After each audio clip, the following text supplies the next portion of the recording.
Galatians chapter 1 sa ating mga Bible.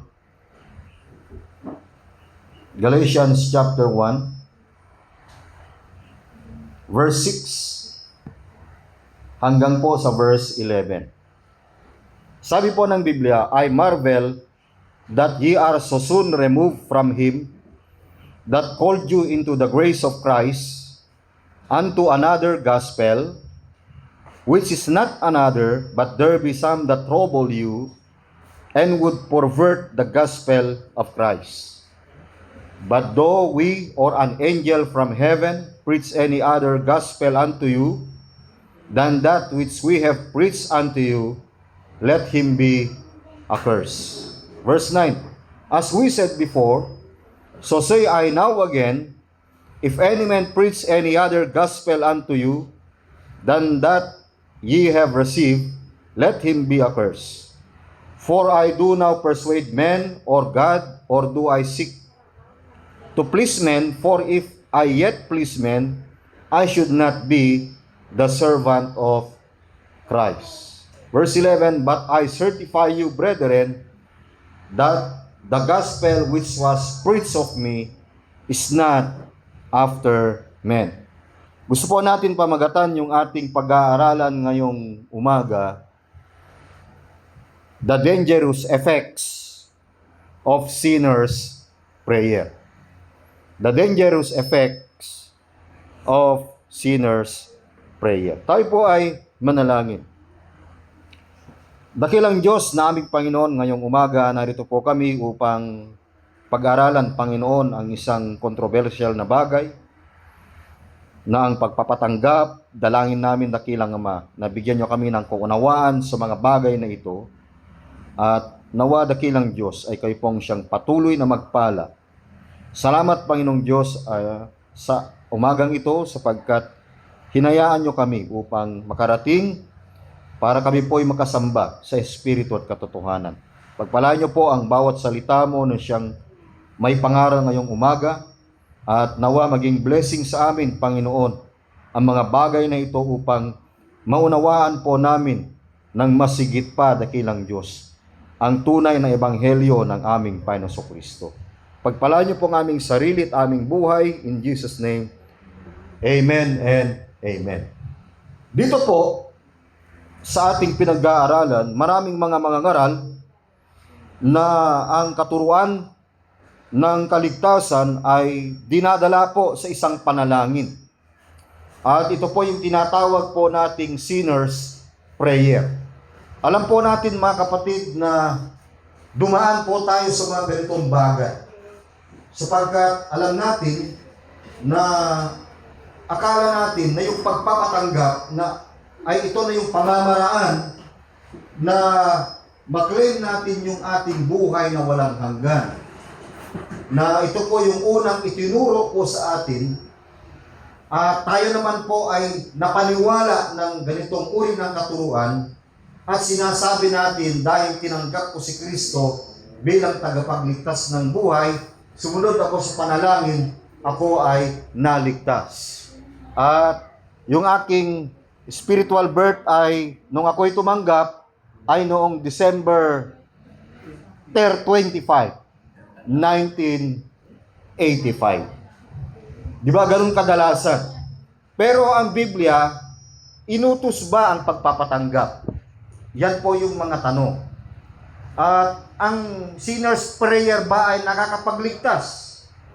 Ito ba ay tunay na kaligtasan na itinuturo ng Biblia?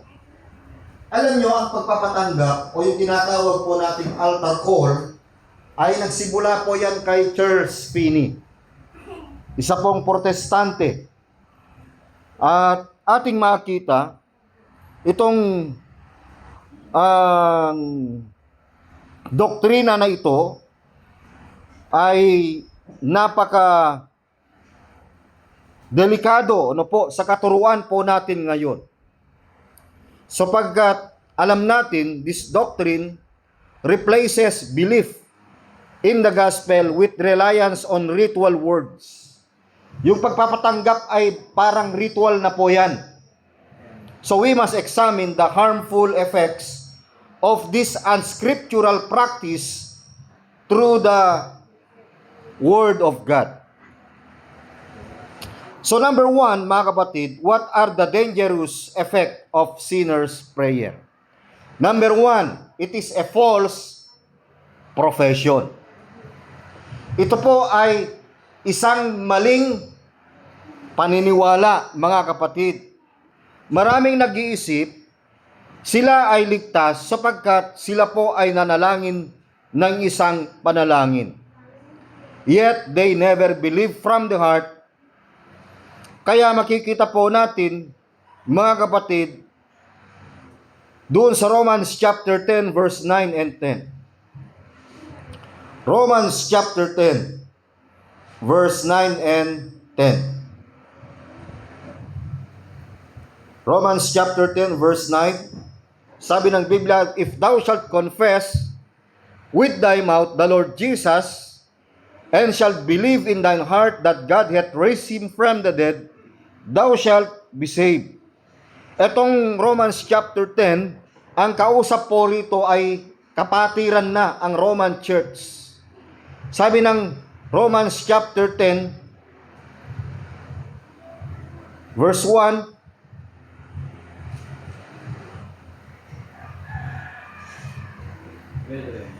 Brethren, my heart's desire and prayer to God for Israel is that they might be saved. So ang kausap ay ang mga kapatiran sa Roma, ang Iglesia Romano. Mga kapatid, sila yung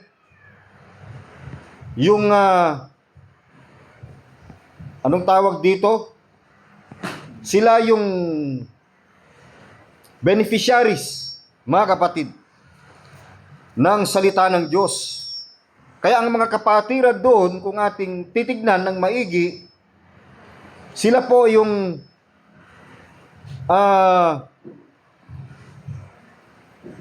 tinutukoy po rito.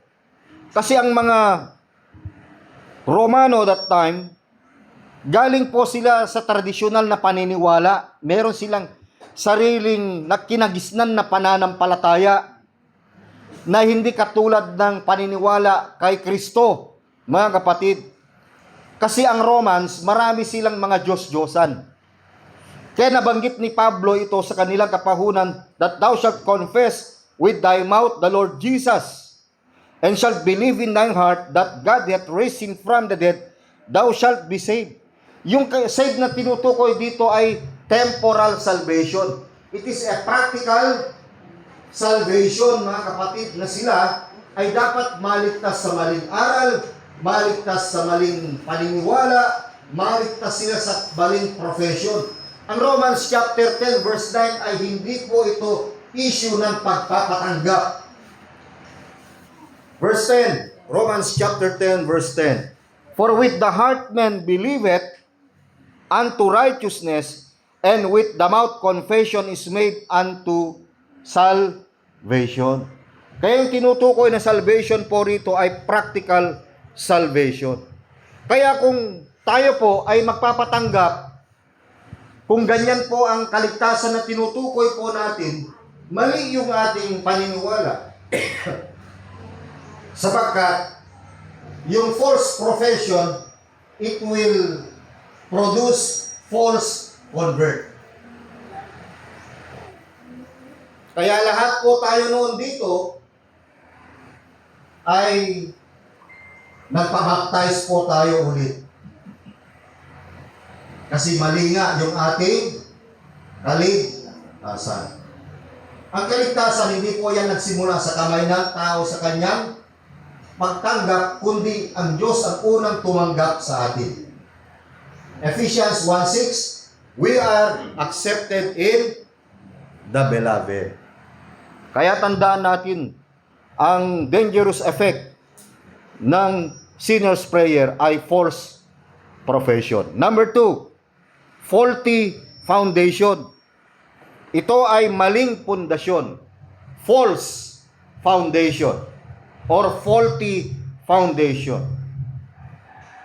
Ang kaligtasan, mga kapatid, Kung titignan natin, base po ito sa ginawa ni Kristo bilang ginawa ni Kristo. Doon sa 1 Corinthians chapter 15, mga kapatid, 1 Corinthians chapter 15, verse 3 and 4. Basahin nga po natin yan ng sabay-sabay. 1 Corinthians 15, verse 3 and 4. For I delivered unto you first of all, which I also received. Ano ba yung tinanggap niya? Sinner's prayer? Hindi. Ano ba yung tinanggap? How that Christ died for our sins according to the Scripture. Kung papaano si Kristo ay namatay dahil sa ating mga kasalanan ayon sa kasulatan. So yung salita ng Diyos, sinasabi nito na tayo po ay makasalanan. Si Kristo ay namatay dahil sa ating mga kasalanan. Pangalawa, and that He was buried, verse 4. And that He rose again the third day, according to the Scripture. At siya'y nilibing, at siya'y muling binuhay ng ikatlong araw, ayon sa mga kasulatan. So yung kasulatan, ito po yung Biblia, yung written word, itong salita ng Diyos. Mga kapatid, sinasabi niya na yung kaligtasan na ginawa ni Kristo ay kung paano siya namatay, paano siya inilibing, at paano siya nabuhay ng ikatlong araw ayon sa mga kasulatan. So ang 1 Corinthians 15, tumutukoy po ito sa legal salvation, sa legal na kaligtasan na ginawa ni Kristo. Siya'y namatay, nailibing, at nabuhay na maguli ayon sa salita ng Diyos, ayon sa mga kasulatan. Kaya makikita po natin na ito po yung solid rock foundation po natin. It is the solid rock of grace. Mga kapatid, na tinutukoy ng salita ng Diyos na basehan ng ating legal na kaligtasan.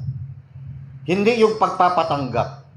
Actually, yung pagpapatanggap, hindi natin nilalagay yung assurance natin dyan na tayo po iligtas dahil tumanggap. Wala kasing requirement ang kaligtasan. Kung tumanggap man tayo sa Panginoon, yun po ay resulta ng ginawa ng banal na Espiritu sa puso po natin. Kaya ka tumanggap, kaya ka sumampalataya, kaya ka nagsisi. Ang problema kasi, sinasabi ng sinner's prayer, realize that you are a sinner. Repent. Receive Christ as your personal Savior. So, ang ginagawa nila dyan sa soul winning nila, ang ginagawa nila dyan, binibigyan nila ng kondisyon ang kaligtasan. Ang kaligtasan ay wala hong kondisyon. Kung may kondisyon man, yun ay gawa ng Diyos sa krus. Yun ang kondisyon ng Ama kay Kristo na siya ay dapat mamatay sa krus upang ikaw na ay makasalanan ay maligtas. Yung pagtanggap ay resulta na lang. Yung pagsisisi ay resulta na lang. Yung ating pagtanggap, pagsisisi at saka pagsampalataya ay resulta. Hindi po yan kondisyon. Kaya dito, hindi po tayo nagpapatanggap para ang tao ay maligtas. Kundi, siya ay naligtas because he was chosen before the foundation of the world. 1 Thessalonians chapter 2. Kaya mali-mali yung mga pinanggalingan po natin. Kaya kung meron tayong kung meron tayong baptism, marami na tayong mga candidate. 2 Thessalonians chapter 2. Verse 13, ito ang katotohanan na tayo po ay niligtas ng Panginoon. Okay, 2 Thessalonians 2:13 and 14.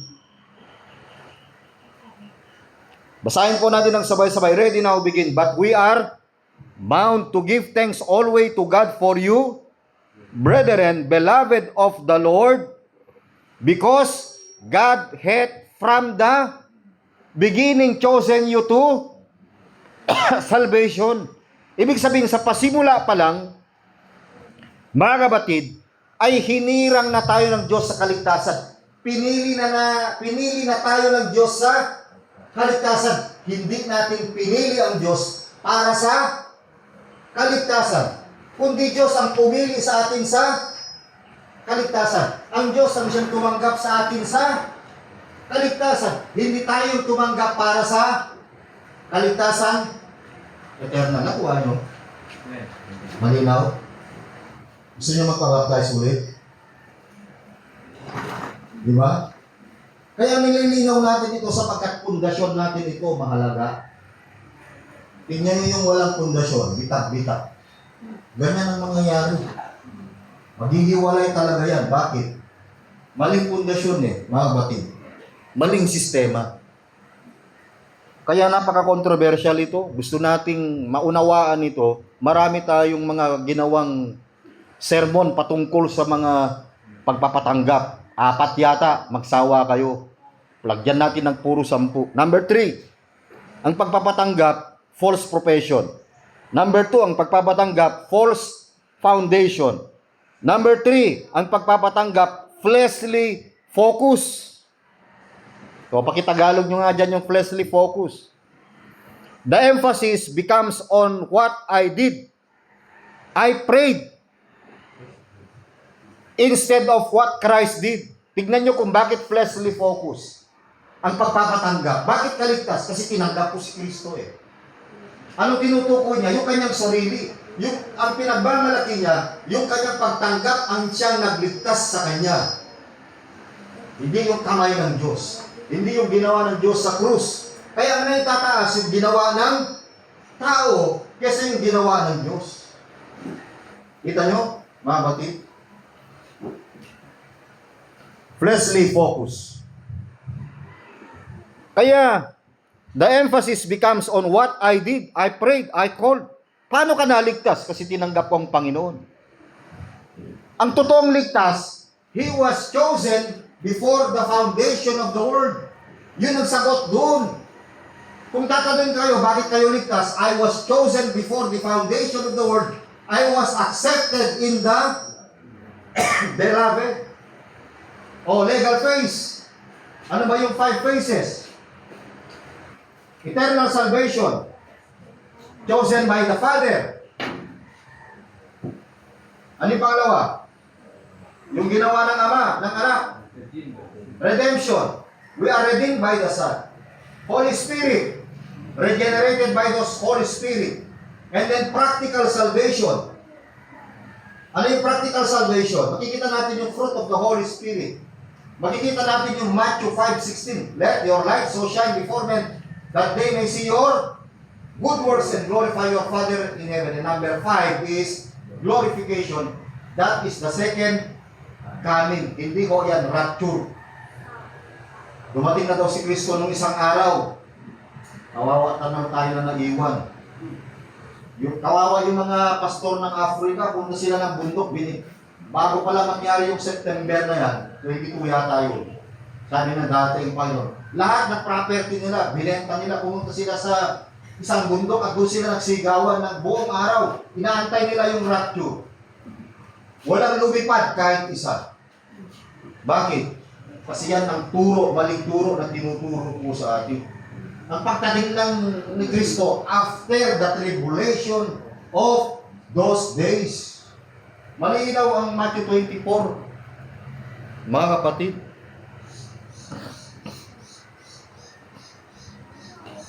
kaya false fleshly focus.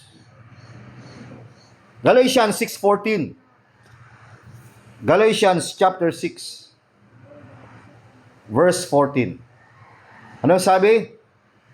But God forbid that I should glory save in the cross of our Lord Jesus Christ, by whom the world is crucified unto me, and I in the world.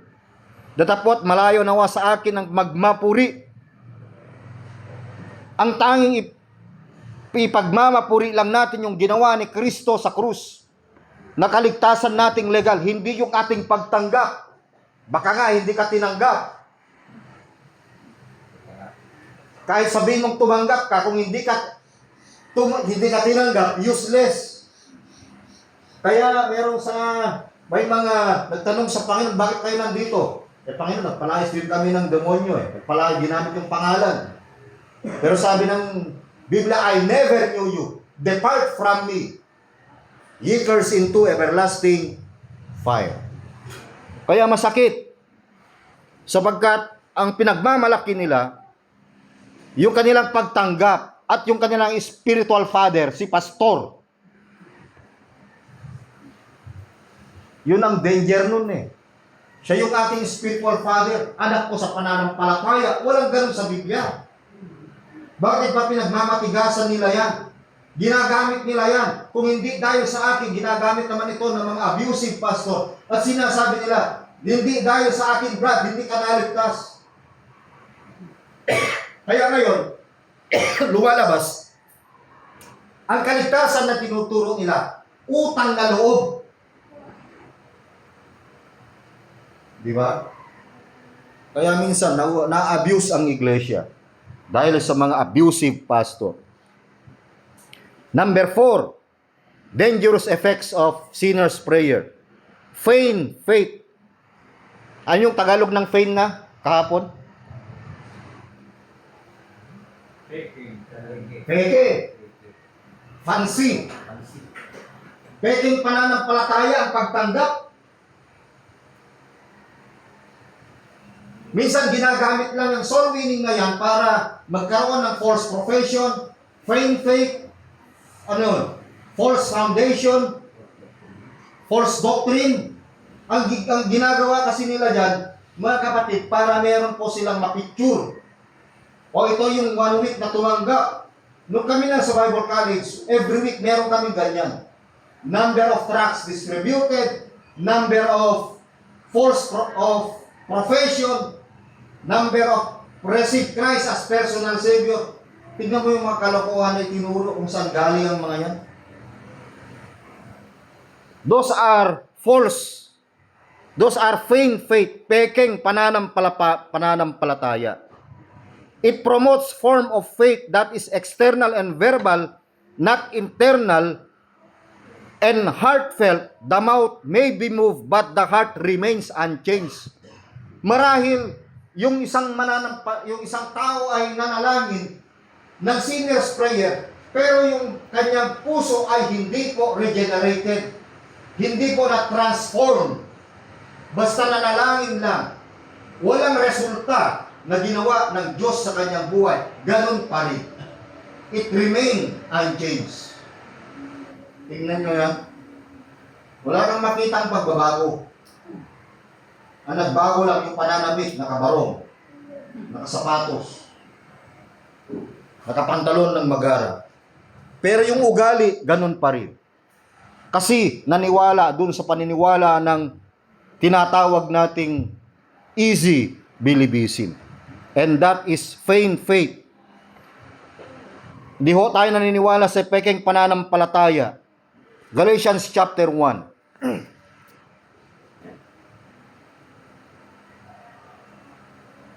Galatians 2:20. Doon po muna tayo sa Galatians 2:20. Sabi ni Pablo, Galatians 2:20, I am crucified with Christ. Nevertheless, I live, yet not I, but Christ liveth in me. And the life which now I live in the flesh, I live by the faith of the Son of God who loved me and gave Himself for me. Ako'y napako sa krus, nakasama ni Kristo, na hindi ako ang nabubuhay, kundi si Kristo ang nabubuhay sa akin, at ang buhay na ikinabubuhay ko ngayon, sa laman ay kinabubuhay ko sa pananampalataya. Ang pananampalataya na ito'y sa anak ng Diyos, na sa akin ay umibig at ibinigay ang kanyang sarili dahil sa akin. Sinabi ba ni Pablo yung pananampalataya niya ay pananampalataya sa anak ng Diyos? Ang sinasabi ni Pablo, siya ay nabubuhay. He lived by the faith of the Son of God. Hindi niya sinabi faith in the Son of God. Okay, number 5. Dangerous effects of sinner's prayer. Number 5, false assurance. False assurance. Maling akala. Walang kasiguraduhan. Hindi po blessed assurance. Kundi ang pagpapatanggap ay false assurance. Bakit false assurance? Kasi ngayon millions rest in the memory of a prayer instead of trusting the person of Christ. They say I prayed when I was 8. Instead, I believe Christ died for me. Mas maganda pang sabihin mo practically, naligtas ako legally, ay naligtas ako practically nung sumampalataya ko kay Kristo bilang Panginoon at tagapagligtas ng aking buhay. Yun ang tama. Bakit practical? Resulta ko kasi yan. Minsan, ang ginagawa kasi nila dyan sa sinner's prayer, dinadala nila yung kaligtasan sa eternal. Ang kaligtasan ng sinner's prayer sa atin, temporal lang po yan. Practical salvation.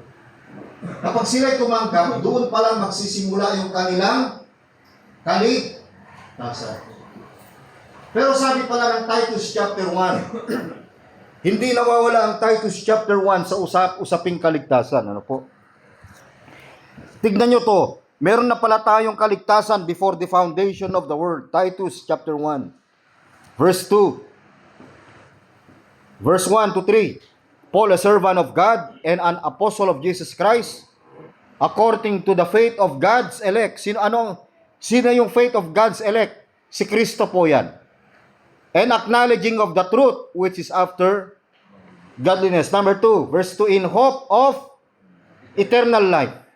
Ang pag-asa ng buhay na walang hanggan, which God that cannot lie, ng Diyos ay hindi nakapagsisinungaling. Promise before the world began. Ang pangako ng buhay na walang hanggan, sabi po ng Biblia, ay it was promised before the world began. Ipinangako ng Diyos buhat pa ng mga panahong walang hanggan. Ibig sabihin pala, hindi ka pa pinanganak, hindi ka pa tumatanggap, yung promise ng buhay na walang hanggan, nandyan na sa'yo. Nakatatak na, nakaready na. Meron na. Meron wala? Meron. Kailan nagsimula ang eternal life? Promise before the world. Not the day you accept Christ as your personal Savior. Result na lang po yun, mga kapatid. Paano naman natin, pastor, nalaman na meron tayong kaligtasan? Meron promise. Verse 3. Ready now, read. Verse 3. But hath in due times manifest His word through preaching, which is committed unto me, sabi ni Pablo, according to the commandment of God our Savior. In due time, meron tayong panapanahon. Iba-ibang panahon. Nalaman lang daw natin ito nung merong tamang nangaral ng ebanghelyo. Kaya huwag kayong malungkot kahit maliit lang tayo rito. Basta tama ang katuruan natin. Aanin mo marami kayo, naglolokohan kayo. Tama? Ang akala ng tao, paramihan ng simbahan. Meron nga dyan sa norte, sabi nila, ang tagal-tagal na daw ng pastor yan. Ang dami ng Bible study, bakit wala pa daw nag-a-attend? Hindi natin problema kung wala nag-a-attend. Talagang minsan sa linggo, may mga wala talaga. Bakit? Kasi merong 4 stages of Christian growth, of spiritual growth. Number 1, yung tinatawag nating natural men. Ang stage nila, natural men. Pangalawa, baby in Christ.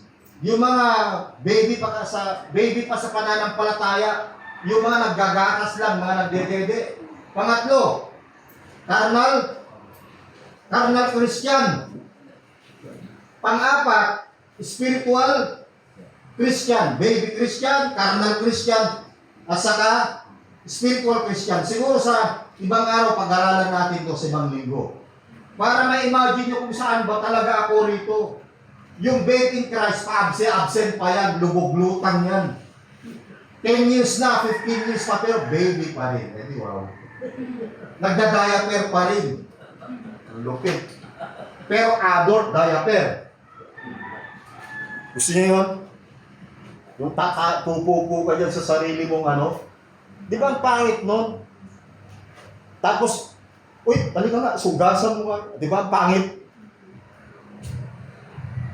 Imagine mo kapag ganun ang itsura mo, matatawa ka sa mukha mo, sa sarili mo. Kaya, ang pagpapatanggap, it is a failed evangelism. It is a false assurance. Nakala nila kasi kapag marami nang tumanggap, ligtas na.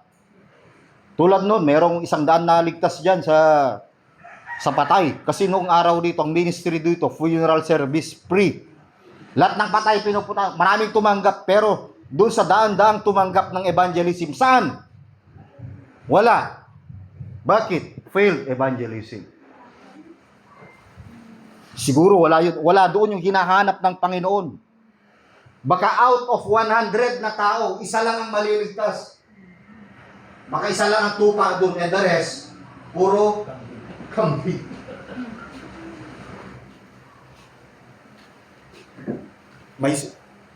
Yung tupa pa doon, may sungay pa. Nanunuwag. May sungay pa lang tupa. Baka hindi nyo alam, may sungay, nakakasungay din po ang tupa. Kayong iba, dinedehorn pala nila yan.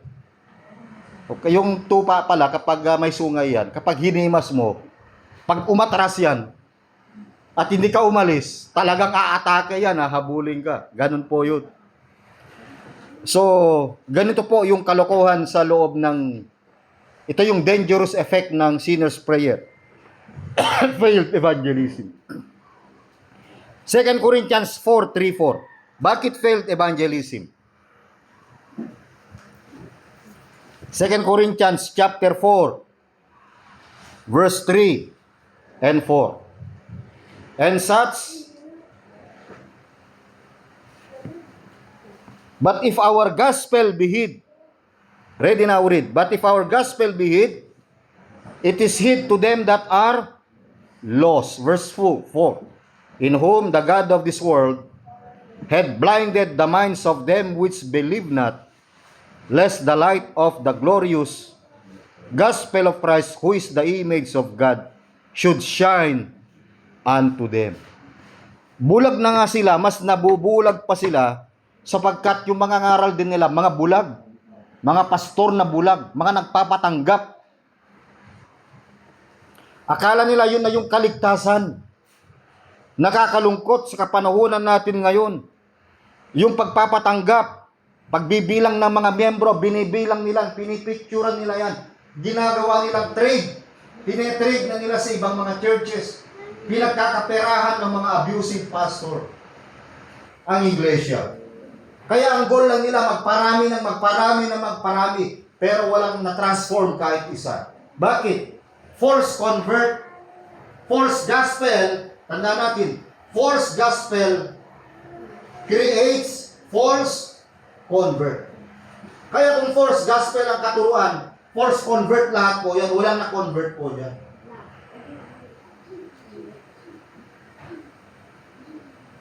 Yun ang dangerous effect. Failed evangelism. Number 7, forgotten gospel. Forgotten gospel. Ang problema ngayon,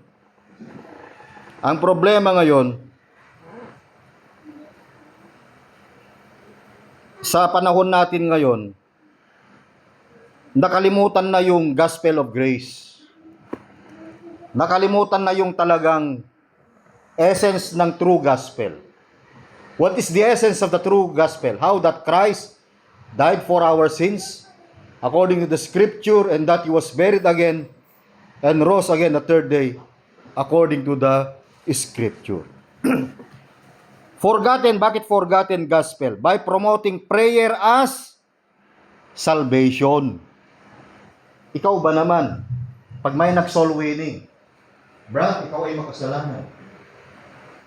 Bakit naman kung ikaw makasalanan? Natural, punta ka ng impyerno. Ngayon, gusto mong tumanggap. So, pumunta ng langit. Kung hindi ka tumanggap, punta ka ng impyerno. Eh, sino ayaw ng impyerno? Ay, kung ano ayaw ng langit. Siyempre, ikaw, na hindi mo naman alam ang Biblia, siyempre tumanggap ka naman kasi gusto mong pumunta ng langit. Kaya ang sinasabi sa'yo, ng pastor, ito ang spiritual birthday mo, God. September 20, ano yun? Ano? 28. 2025. You are bathed in Christ. This is your spiritual birthday. O, di ba? Binibigyan ka ng maling assurance. Binibigyan ka ng maling paliwanag. It is a forgotten gospel. The true gospel is Christ's death, burial, and resurrection for our sins, overshadowed and often never preached. Kaya minsan, ang kaligtasan na sinasabi na lang ng iba, tumanggap ka. Yun na lang.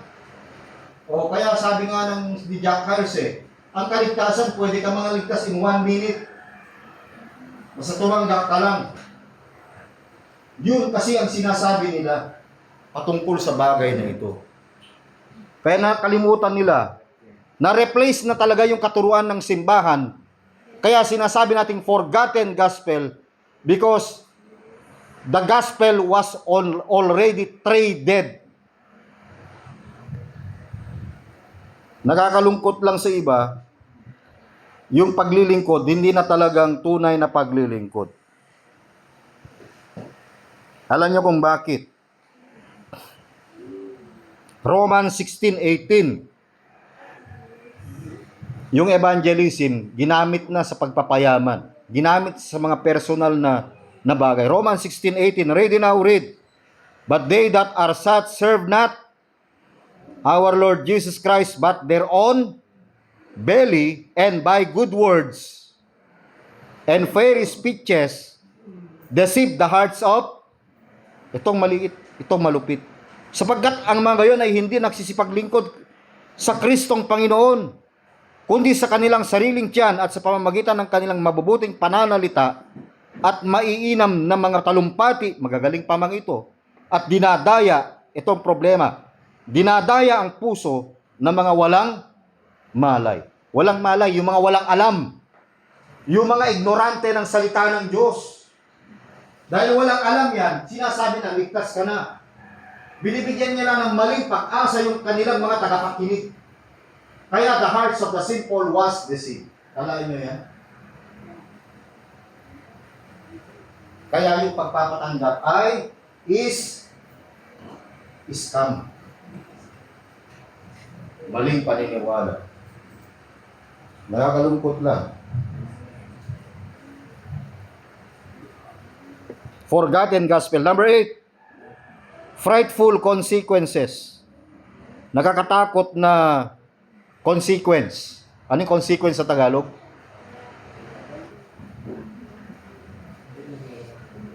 Paki-Tagalog nyo nga yung consequence. Ano Tagalog ng consequence? Parang resulta. Kahihinat na. Nakakatakot na kahihinat na. Frightful consequences.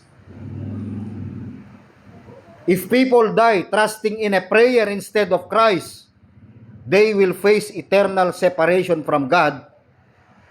That is, they will face eternal separation from God.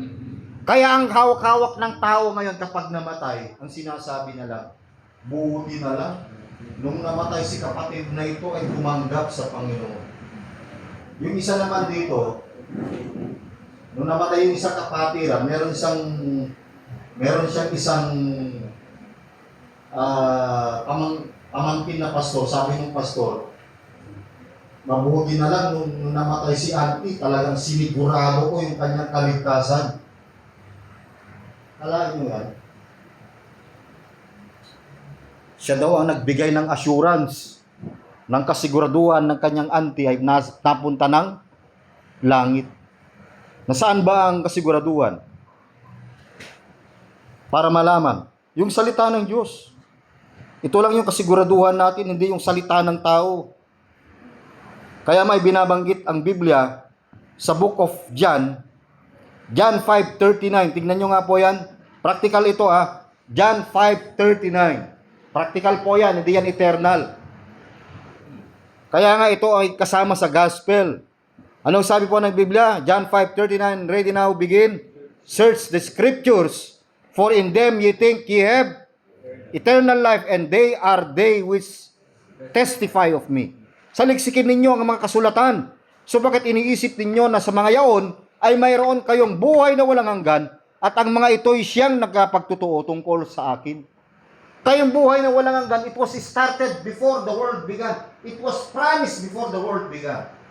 You are accepted in the beloved. Tapos, pagdating ng time salvation, it was preached unto you, the gospel, sabi ng Biblia.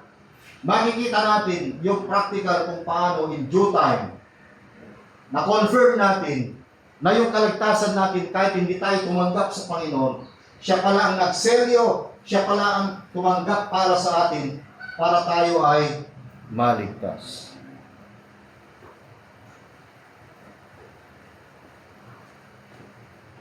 Verse 40, tignan nyo yan, John 5:40. Ye will not come to me, that ye might have. Sino ba ang lumapit? Yung tao? O ang Panginoon? Verse 40, tingnan nyo nga yan. Hindi kayo lumapit sa akin para kayo magkaroon ng buhay. Yan ang tama dyan. Siya ay nagbigay ng buhay. In him was life, and the life was the light of men. I am the way, the truth, and the life. Inulit-ulit, no man cometh unto the Father but by me. Lumapit ba tayo para sa kaligtasan? Inilapit nga sa atin yung kaligtasan. Naipanganak sa Bethlehem, namuhay sa atin. Mga kapatid. Tignan yung deception. It was a forgotten gospel. Number 8, frightful consequences. Number 9, ang pagpapatanggap, it is a fragmented doctrine. Fragmented doctrine. Pag sinabi mong fragmented, mixture, merong mixture ng works.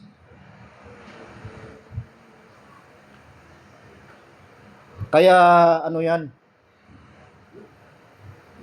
Conditional salvation po ang tinuturo ng sinner's prayer. Okay, number 10. Number 10, faithless substitution. Bakit? Ang sinasabi lang, tumanggap ka, ligtas ka. Faithless substitution. Kaya yung assurance po natin, wala po roon. The sinner's prayer substitute a ritual for the reality of faith. Ang salvation is by grace, not by praying, not by promising or performing. Kaya ngayong umaga, kung titignan po natin yung sinner's prayer as we conclude doon sa binasa natin sa Galatians chapter 1 verse 8. Ang sinner's prayer is considered another gospel of Jesus Christ. May warning. Galatians 1:8. But though we or an angel from heaven, kahit pa daw anghel na mula sa langit, preach any other gospel, na nangangaral ng iba-ibang helyo sa inyo, than that we have preached, na aming pinangaral sa inyo, let him be accursed. May masumpa. Verse 9, as we said before, so say I now again, sabi ni Pablo, if any man preach any other gospel unto you than that ye have received, let him be accursed. Kaya ang sinner's prayer, ang dangerous effect ng sinner's prayer ay blasphemy. It is the blasphemy against the Holy Spirit. What are the dangerous effects of sinner's prayer? Number 1, false profession. Number 2, faulty foundation. Number 3, fleshly focus. Number 4, vain faith. Number 5, false assurance. Number 6, failed evangelism. Number 7, forgotten gospel. Number 8, frightful consequences. Number 9, fragmented doctrine. And number 10, faithless substitution. Kaya, these are the dangerous effect of sinners' prayer. Kaya ngayong umaga, nawa, sa biyaya ng Diyos, naunawaan po natin yung tamang kaligtasan na tinuturo ng Biblia ngayong umaga. Purihin po